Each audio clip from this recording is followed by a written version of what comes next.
Bartholomew Crane, leave the finance packet closed. Those reports were for the committee, not for people trying to embarrass the A retired CPA asked for trust statements and He did not understand overseas ministry relationships or the sensitivity involved. Bartholomew Crane operated without meaningful oversight for 16 years as senior pastor of East Grove Fellowship in Alabama. $3 million in overseas mission donations passed through his hands. Not one person checked where it went. The indictment says hit a $3 million gap. You're letting one suspicious volunteer turn. He would not preach another Mission Sunday sermon. Within 72 hours, federal agents would haul 16 boxes of financial records out of his church office, freeze 4 brokerage accounts, and file a 31-count indictment.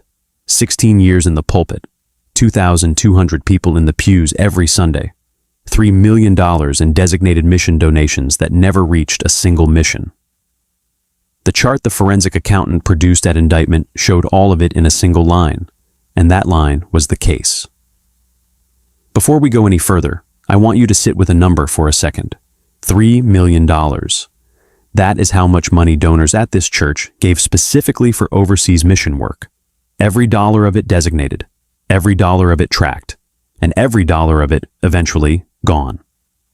If a case about designated giving hits differently for you, tell me in the comments why. Subscribe if you haven't. This channel covers stories that stayed hidden in plain sight for years, and this one hid in the plainest sight of all. Bartholomew Ezekiel Crane was born in 1966 in Selma, Alabama.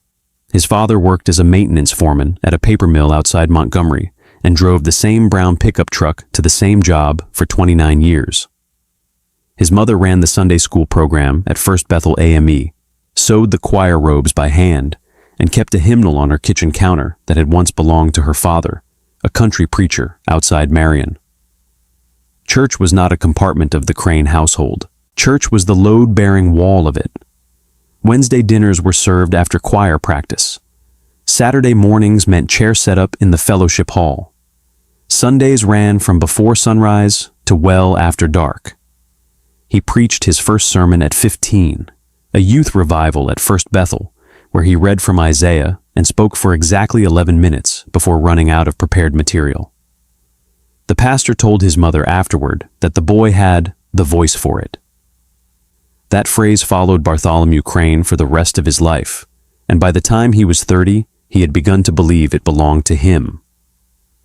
He graduated from Selma High in 1984 and enrolled at Alabama State University on a partial academic scholarship, stocking shelves at a Winn-Dixie in the evenings to cover the rest. He met Loretta Vaughn, a nursing student from Prattville, in a required English composition course during his sophomore year. He proposed on the steps of Bibb Graves Hall in the spring of his senior year. They married in June of 1988, 3 months after his graduation, in the same First Bethel sanctuary where he had preached his first sermon at 15. The reception was in the church basement, and his mother had sewn Loretta's veil. He entered Beeson Divinity School at Samford University in Birmingham in the fall of 1989 on a partial scholarship supplemented by a bank loan he would finish paying off in 2003.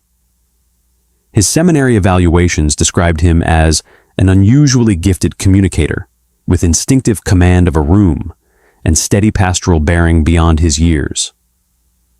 One professor wrote in a recommendation letter that Crane possessed the kind of pulpit presence that fills sanctuaries.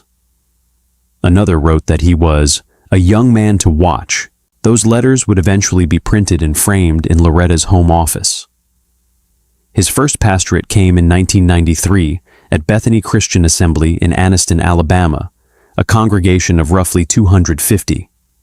His starting salary was $32,000, plus a small parsonage allowance and health insurance for his growing family. He served there for 6 years.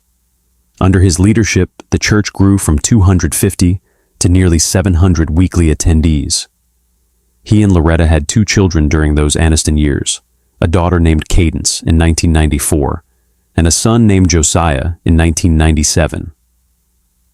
In the spring of 1999, East Grove Fellowship in East Grove, Alabama, a non-denominational church of roughly 900 that had lost its founding pastor to a heart attack the previous fall, offered him the senior pastor role. He was 33 years old. The salary was $78,000, plus a housing allowance, plus a book stipend.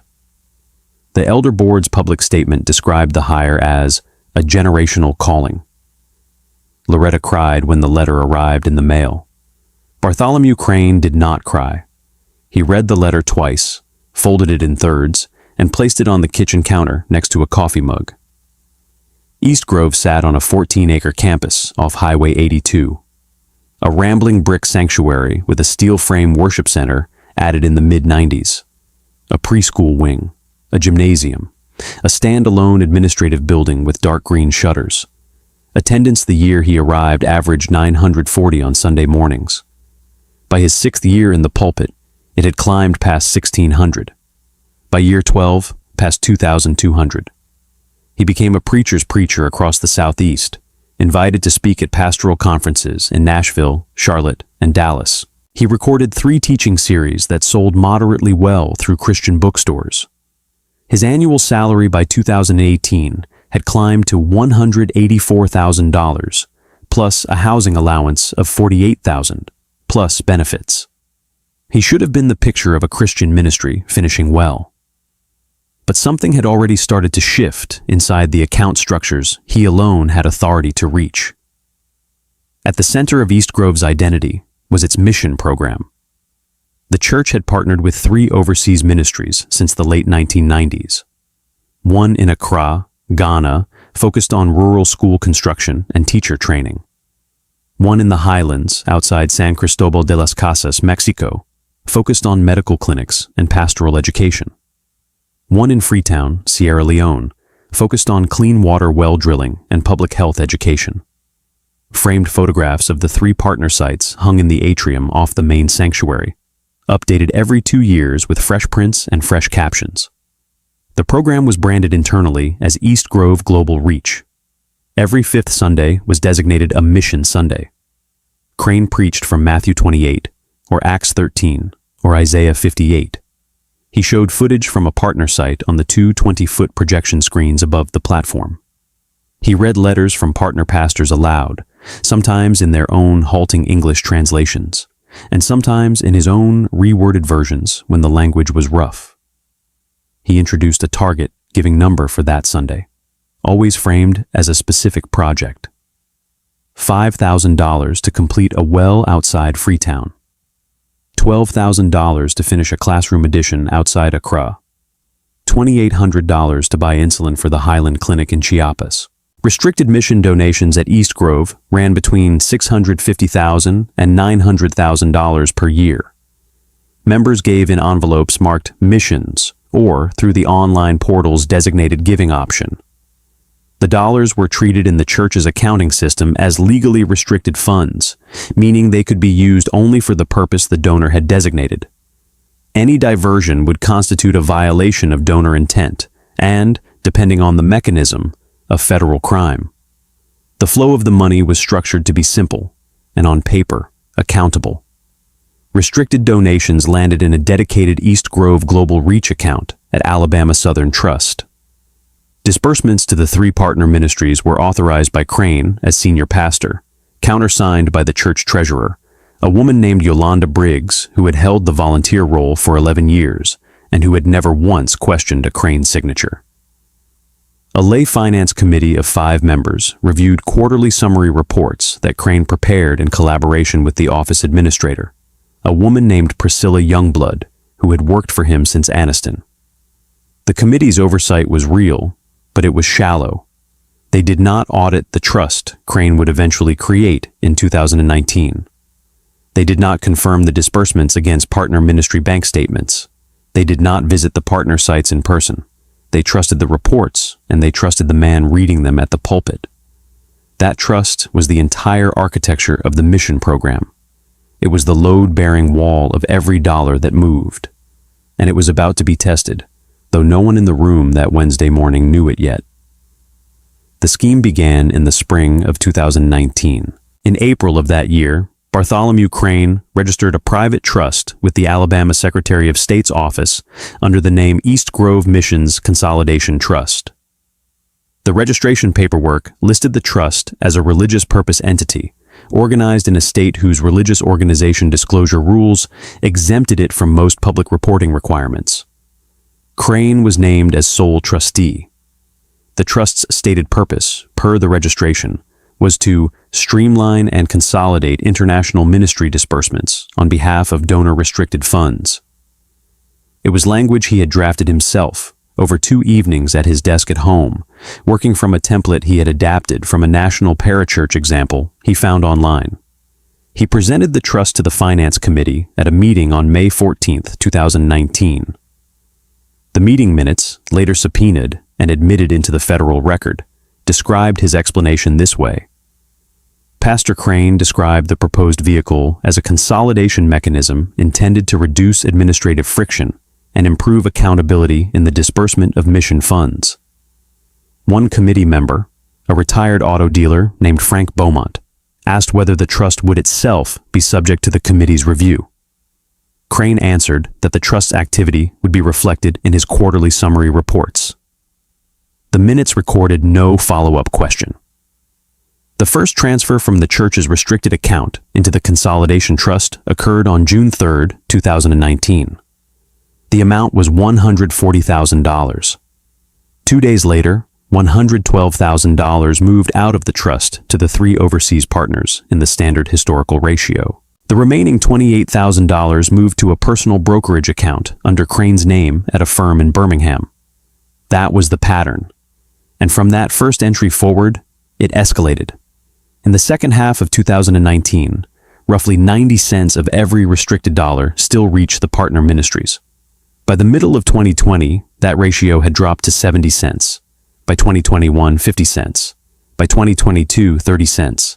By 2023, 20 cents. The other 80 cents on the dollar moved from the trust into a growing personal portfolio. The portfolio was documented in painstaking detail by federal investigators.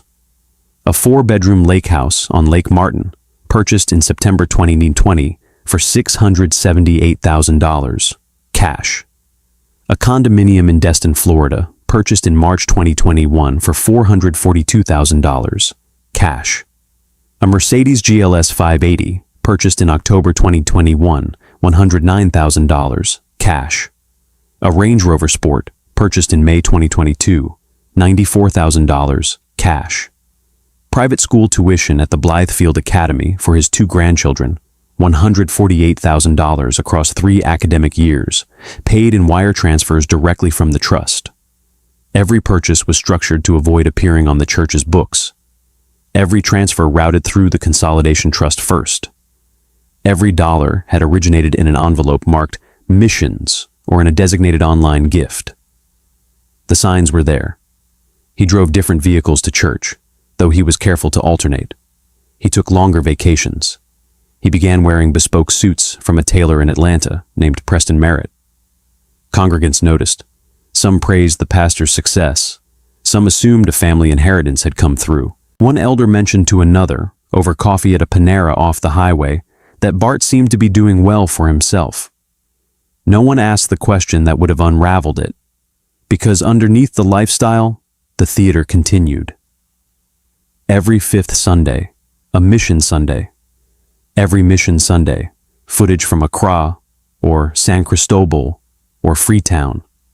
Every mission Sunday, an emotional appeal, a target-giving number, a letter from a partner pastor.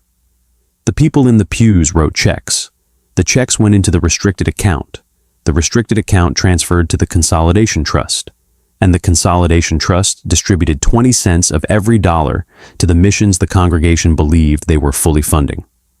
The other 80 cents furnished the lake house. Harold Whitaker joined the East Grove Finance Committee in the fall of 2022. He was 68 years old, a retired CPA who had spent 31 years at a regional accounting firm in Montgomery, before selling his equity stake and moving to East Grove to be closer to his daughter and grandchildren. He had been a member of the church for 4 years. He had chaired audit committees for 2 nonprofit boards during his career. He knew what clean numbers looked like. He also knew what unclean numbers looked like, and he had a nose for the difference that had served him for 4 decades. His first meeting was in October 2022, The quarterly mission fund summary report was one of the agenda items. He read it once. He read it a second time. He asked a question about the consolidation trust. He was told the trust operated as a pass-through and that trust-level statements were not part of the church's regular committee reporting. He nodded.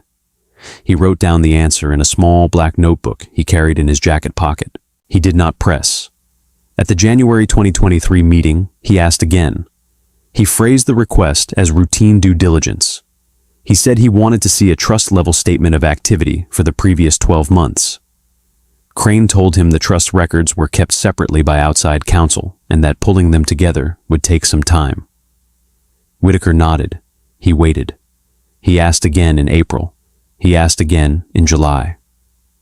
Each time the answer was polite, professional, and empty. Each time the statements did not arrive. In September 2023, Whitaker went to see Douglas Pemberton, the chair of the Elder Board. Pemberton was a 54-year-old orthodontist who had been on the board for 9 years and had considered Crane a personal friend for most of that time. Whitaker sat in Pemberton's office at his practice on a Thursday afternoon and laid out what he had asked for, what he had been told, and what he had not received. He did not accuse. He described. He kept his voice low and his hands folded, and his notebook open on the desk beside him. Pemberton was uncomfortable. He said he would talk to Bart. He did not, for 6 weeks. In late October, Whitaker escalated.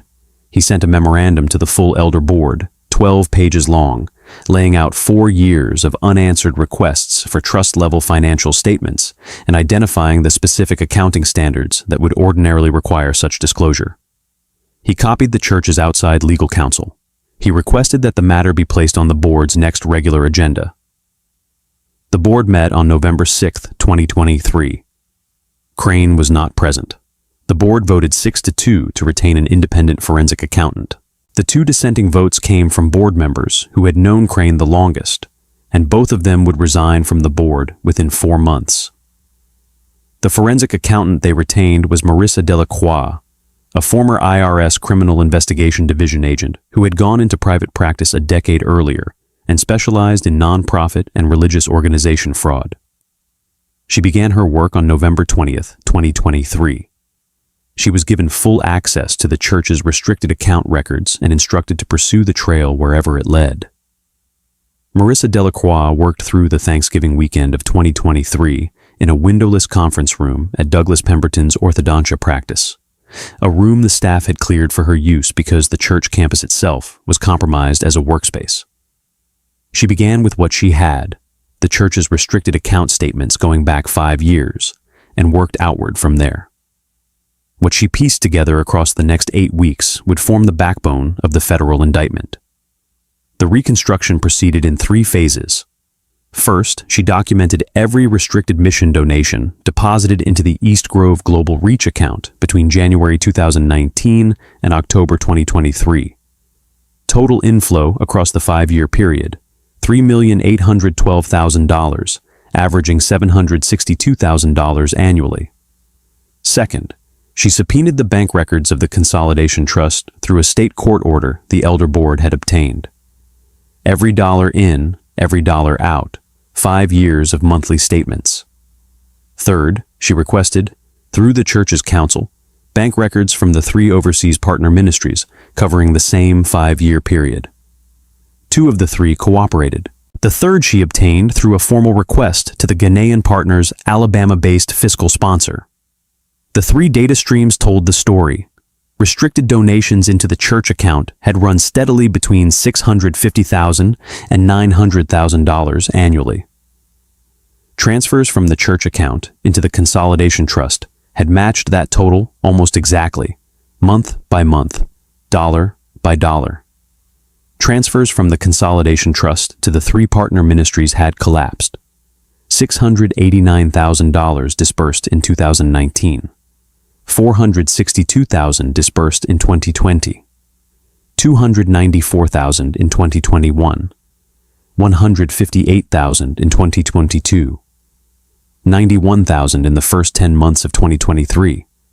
The gap totaled $2,964,000 across the 5 years.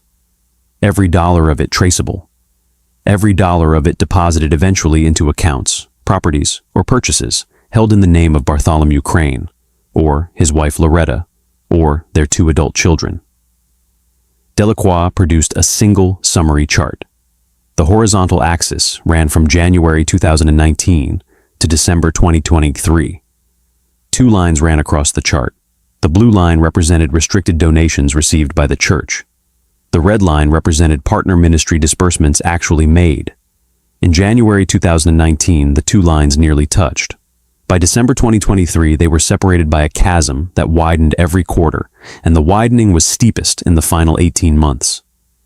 A jury could look at that chart for 4 seconds and understand the case.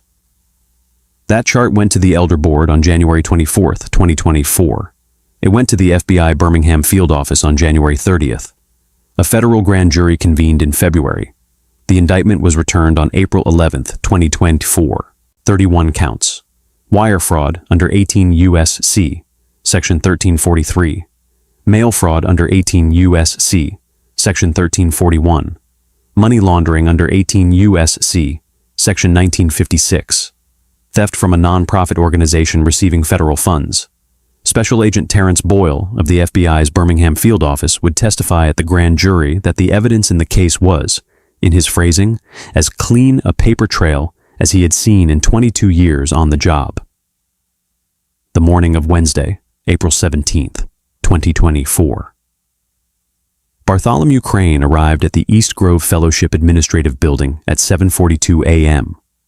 As he had almost every Wednesday for 16 years. He carried a soft leather portfolio and a stainless steel Yeti coffee mug. He wore a charcoal suit and a light blue shirt, no tie. He had preached the previous Sunday from 2 Timothy, chapter 4. He had told his wife over breakfast that morning that he needed to be home by 6 because they were driving to Birmingham for dinner with their daughter. 2 vehicles were already parked in the visitor spaces when he pulled into the lot. A dark sedan and a dark SUV. Federal plates on both. He noticed them. He walked past them and pushed open the glass double doors of the administrative building. Special Agent Terrence Boyle was standing in the reception area with 2 other FBI agents and a uniformed deputy from the U.S. Marshals Service. The receptionist's chair was empty. She had been asked to step into the back office 10 minutes earlier and to keep the door closed. The office administrator, Priscilla Youngblood, was standing in the hallway with her hands clasped in front of her, and she was crying quietly. Boyle. Pastor Crane? Crane. That's me. Can I help you, gentlemen? Boyle. I'm Special Agent Terrence Boyle with the FBI's Birmingham field office. I have a warrant for your arrest. I also have a search warrant for these premises and for your residence at 1422 Cypress Bend Drive. Would you please place the portfolio and the coffee cup on the counter? Crane placed both items on the reception counter. He said nothing for several seconds. His face did not change. His hands were steady. Only his eyes moved, once, to the framed photograph on the wall behind Boyle, a wide shot of the East Grove Sanctuary taken from the balcony during a Sunday morning service, and then back to the agent. Crane. Am I being arrested here in the building? Boyle. Yes, sir. You're being arrested on a 31-count federal indictment for wire fraud, mail fraud, money laundering, and theft from a non-profit organization. Crane. I would like to speak with my attorney before I say anything further. Boyle. That's your right, sir. We're going to place you in handcuffs now and read you your rights. Turn around, please. Hands behind your back. Crane turned. He placed his hands behind his back. The cuffs clicked closed. He did not speak again in the administrative building. He did not speak in the vehicle on the drive to the federal courthouse in Montgomery. He did not speak during processing. His first words on the record after the arrest were to his defense attorney Reginald Vance later that same afternoon, and Vance has never made those words public. By 6 p.m., the story was on every local news station in central Alabama. By 9 p.m., it was on the national wire. By 10 a.m. the next morning, the Elder Board of East Grove Fellowship had voted unanimously to terminate his employment. Before we walk into the courtroom for the reckoning on this one, take a second. If you've made it this far, This story is doing what these stories are supposed to do, which is remind you that the people who talk the loudest about integrity are often the ones you need to check the closest.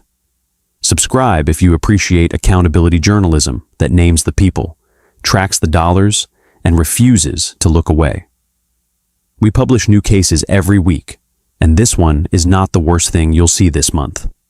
The federal grand jury's indictment ran 47 pages. It listed Bartholomew Ezekiel Crane on 21 counts of wire fraud under 18 U.S.C.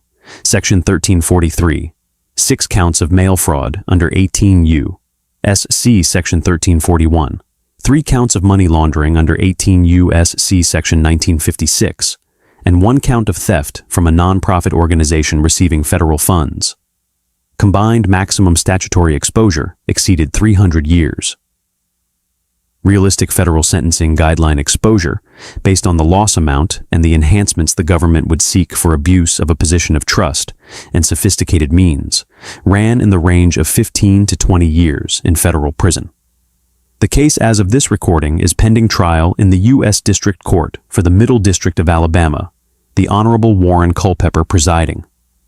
Defense counsel Reginald Vance has signaled through pretrial motions an intent to challenge the characterization of the Consolidation Trust as a fraudulent vehicle rather than a legitimate ministry operations tool.